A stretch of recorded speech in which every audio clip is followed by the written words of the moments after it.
What's up guys? Ako nga po pala si Moto Giorgio at welcome po sa aking channel. So may dinala po sa ating Yamaha Mio Soul na merong kakaibang tunog. Medyo maingay na yung makina niya. So ang suspect ko is sigunyal or crankshaft. So nag-decide kami na i-full engine refresh yung makina niya. Sa gayon maging maayos po yung tunog niya. So tara, simulan po natin. So papa-starting ko po siya para marinig niyo yung tunog.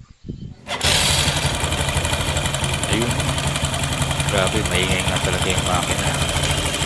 So bago po tayo magpatuloy, kung di pa po kayo nakasubscribe sa channel ko, huwag niyo pong kalimutan i-click yung like button at subscribe. Okay, let's go! Kung mapapansin nyo guys, grabe na yung tagas niya. So papalitan po natin yung mga oil seals, o-rings at gasket nito para maiwasan natin itong ganitong klaseng tagas.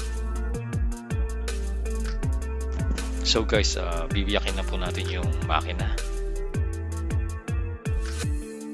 Ayan guys, kung mapapansin nyo, maitim na yung loob ng crankcase niya. So possible to muntik na siya mag-overheat or baka nag-overheat na to dati. At yung mga contaminants ng engine nahumalo na sa langis niya kaya umitim yung langis. So regular po tayo mag-change oil para ma-prevent po natin yung ganito.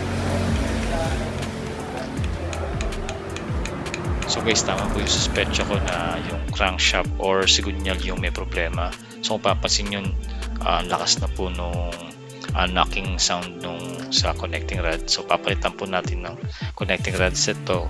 Kasama na rin po yung dalawang crankshaft bearing. Linisin na po natin yung right side na crankcase.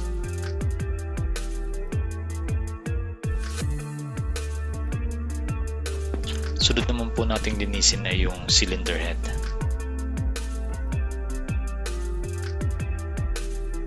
Next po yung left side crankcase. So gumamit po ako ng Kobe CVT cleaner kasi medyo marumi po siya. So try po natin kung kaya tanggalin ni Kobe yung dumi nito. So scrub po natin. So ayan guys, nakita nyo ang linis na niya. Gumamit lang po tayo ng degreaser at CVT cleaner. Kung mapapansin nyo guys, yung CVT case niya ang linis, parang kala mo bago. Madalas ko pong ginagamit si Kobe CVT cleaner pag naglilinis po ako ng mga CVT parts like pulley, drive case, belt, torque drive, etc. So maganda po siya gamitin. At doon naman po sa matinding grasa, sinubukan ko po itong Koche Max engine degreaser. So napakaswabe po niya, hinalo ko lang po siya sa tubig, then in-spray sa grasa, in-scrub, binanlawan. Ang ganda po niya gamitin, subukan niyo. So ito po yung mga gagamitin na piyesa para sa crankshaft natin. So lahat po ito Yamaha genuine. At i-ready na rin po natin yung crankshaft para sa pag-assemble. Okay guys, naka-ready na yung crankshaft natin para assemblein. Ibali ito po yung pulley side na crankshaft. Ito naman po yung magneto side na crankshaft.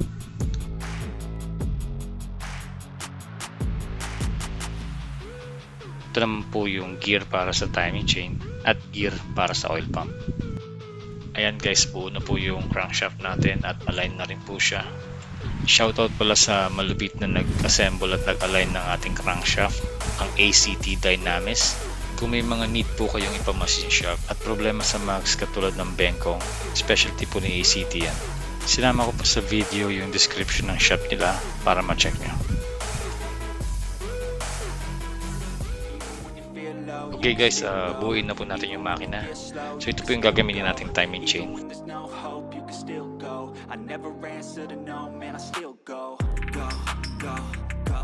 After po natin maipwesto yung timing chain, ikakasana po natin yung crankshaft. Yung pulley side po ng crankshaft yung isasalpak natin dahil andun po nakakabit yung gear ng timing chain.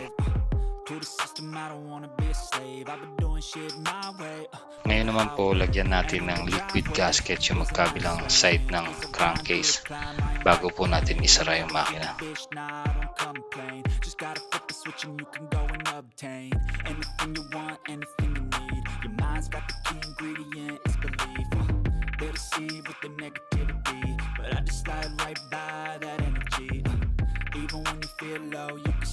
Lalagyan ko na po ng gasket yung oil pump, tapos ikakabit ko na rin po yung oil pump nya. answer to no, man, I still go, go, go, go, go, go, go, go, go, go, go, go, go, go. Papalitan ko po ng bagong oil seal at bagong o-ring yung cover ng oil pump.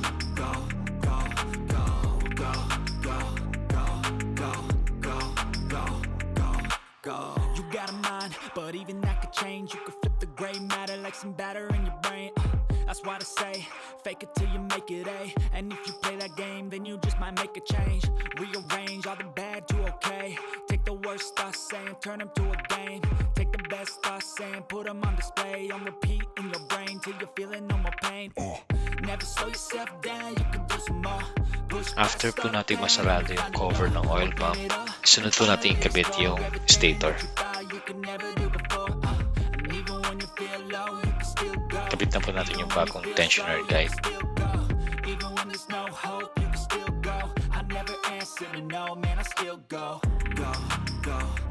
Papalitan ko rin po ng bagong o-ring sa pulley side ng crankcase.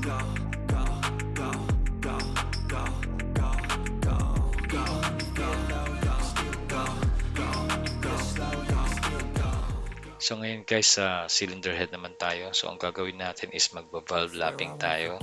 Gagamit tayo ng grinding compound na coarse at fine. So una po gagamitin natin yung coarse para i-grind yung seat face ng valve. Gagamit po tayo ng fuel hose para mahawakan yung valve at twist movement po sa pag-grind.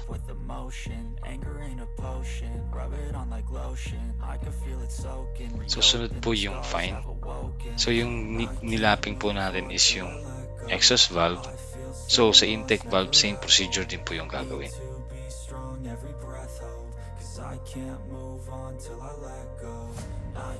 Ngayon naman po tatanggalin natin yung mga valve seals at papalitan natin ng mga bagong valve seals.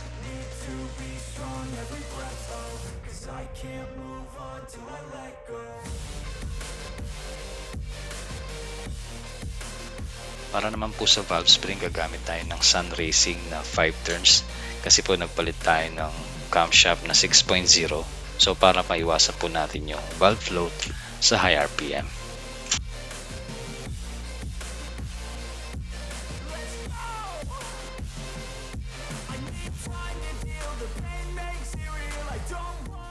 So tapos na tayo sa cylinder head. So ngayon naman po magki-clay test tayo. Dahil currently naka 59mm na block siya at nagpalit tayo ng camshaft, kailangan natin malaman yung magiging clearance ng valve at piston para kung may kailangan i-adjust sa settings ng valve packets, magagawa natin ng mas maganda para maiwasan natin yung collision ng piston at valves.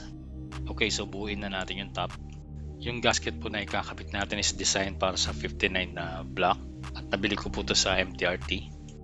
Yung block nga pala niya is 59 na MTRT steel bore. So yun pa rin yung gagamitin natin.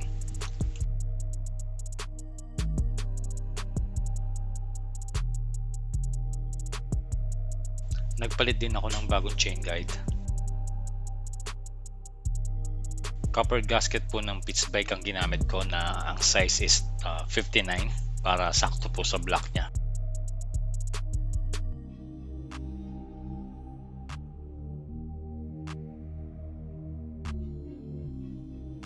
Sa pag-setting naman po ng timing, importante pong nakatapat ang mga markings sa timing guide para masiguro natin na tama yung timing ng makina. Ngayon naman po, ikabit na natin yung tensioner. So bago po ikabit yung tensioner, siguraduhin po natin naka-reset siya at lagyan ng bagong gasket. After po ikpitan yung tornilyo, i-release nyo na po yung tensioner. I-double check po yung mga timing marks kung nabago sila at siguraduhin tama yung diin ng tensioner sa timing chain para sa gayon ay hindi ma-stress yung camshaft sa bawat ikot niya.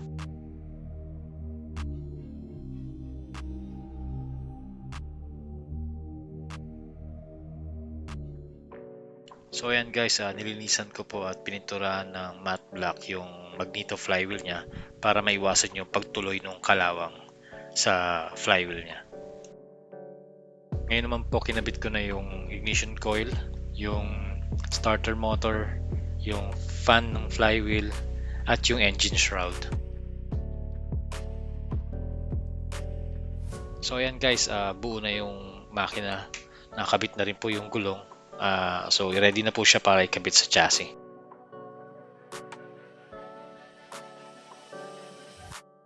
So ayan po, nakabit na po natin siya sa chassis. So ang susunod naman po natin is i-install po natin tong OCO 28mm flat slide carburetor.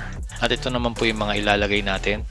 32 para sa slow jet, 115 para sa main jet, special atomizer, at yung magic carayon.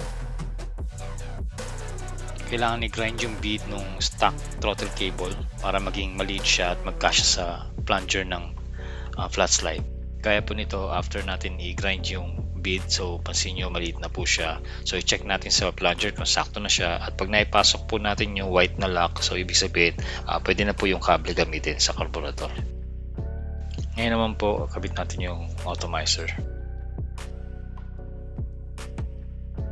So ang susunod naman po natin ikakabit is yung main jet. So ang gamit po natin is Racing Monkey na ang number is 115. Sa slow jet naman, Racing Monkey pa rin po na number 32. So isarado na po natin yung carburetor. So panghuli po yung magic carayon. Di bali, buo na po yung carburetor niya, so pwede na po natin itong ikabit sa motor para matesting na. So ayan guys, nakabit ko na po yung carburetor, so mamaya po itetest na natin siya. Ngayon naman po, lagyan na natin ng engine oil. So ang gagamitin po nating langis is yung Kicks Scooter 5W40 fully synthetic engine oil.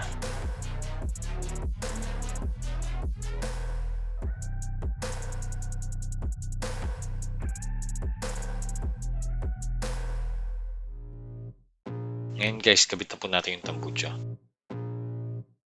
I can feel the blood creeping up from the heathens. Got will, got fight, got pride, got reason. If they wanna go eat, then you know I'm gonna feed them. If you're coming for So yan guys, testingin na po natin pa started yung motor. Alright guys, start na po siya. So ngayon, second testing naman po. So ayun po, quick start naman po siya. So far, ang ganda nung response ng carburetor niya. So yung bawat acceleration niya, ang ganda po nung pick up, the response. At yung tunog ng makina, mas ramdam mo, mas swabe siya ngayon. At mas aggressive. So di bali, konting adjustments na lang po, like sa valve clearance niya. So check natin. So bago po totally out yung unit. Okay guys, so ngayon tapos na siya at na-road test na rin po siya, and ina-obserbahan po natin kung magkakaroon ng mga leak dun sa mga pinalitan natin, and in-advise na rin po natin si owner in case na magkaroon ng issue, balik lang po dito sa atin para maayos po natin yung magiging problema niya.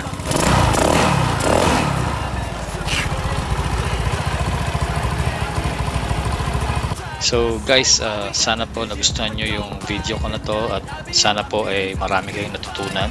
At kung may mga suggestions po kayo, i-comment nyo lang po at sisikapin ko po na pagbutiin ang mga susunod ko pang mga videos. Hanggang sa muli, ako po si Moto Jojo. Ride safe po sa lahat, and God bless. Peace out.